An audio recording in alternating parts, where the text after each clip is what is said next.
अस्सलाम वालेकुम। और सब भाई खैरियत से माशाल्लाह माशाल्लाह, अल्लाह तंदुरुस्ती दे। सब भाई खैरियत से हों माशाल्लाह जी। कल तो दसा कि 1.5 किला कद कदे ते जड़ा ना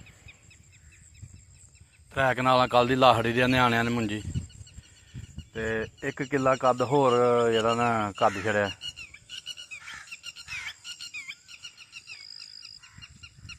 ते साडा भी दिल करदा पे मुंजी लान ते सुबह सुबह जूड़ी एक ला के जावांगे। माशाल्लाह जी कल है 1.5 किला ही कद कदे दा इत्थों तक ते अज किला कल दा ओह परे कद छड़िया।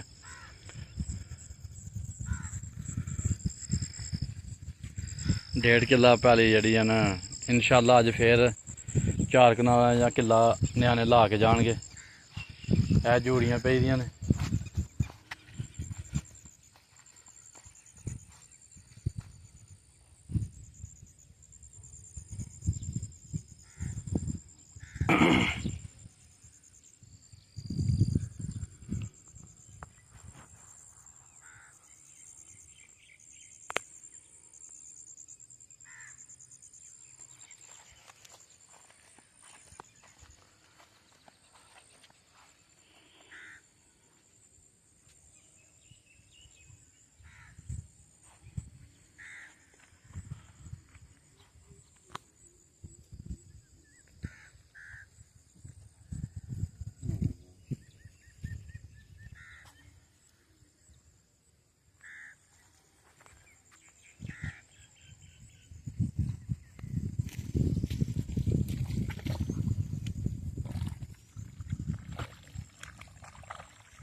लो जी माशाल्लाह असीं भी जूड़ी एक दा हिस्सा पहाड़ आ बड़ा खोबा है देख लो।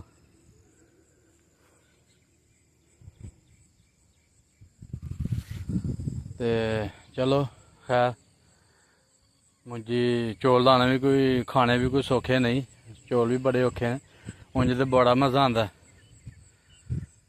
ते लो जी माशाल्लाह हुण असीं चले आं वापसी। असीं जिहड़ी इक जूड़ी लाई है निशानी ला खड़ी है, क्योंकि असीं दुकानदार बंदे हैं इसलिए जेह्ड़ा ना नहीं ला सकते हो।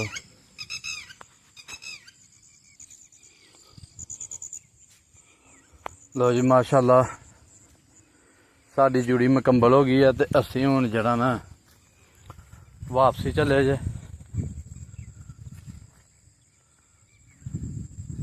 ते हुण पैर बंबी ते धोन लगे जे पानी होया, क्योंकि ओह्दी लीक ही बंबी दी।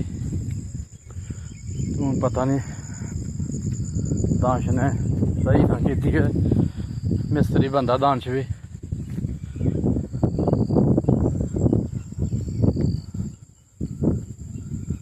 हाँ बड़ा पानी है जी।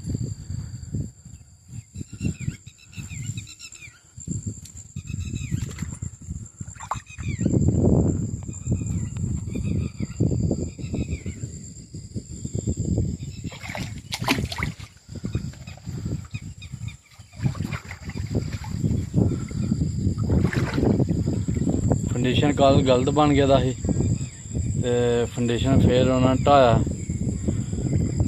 ढा के ते हुण जेह्ड़ा ना कीता। चलो खैर असीं हुण होदी दे अंदर वड़ गए हैं पैर धोने वास्ते। ते लो जी माशाल्लाह साड़ी वीडियो लाइक करो, शेयर करो, सब्सक्राइब करो। सादियां वीडियो बनाने। अल्लाह हाफिज़।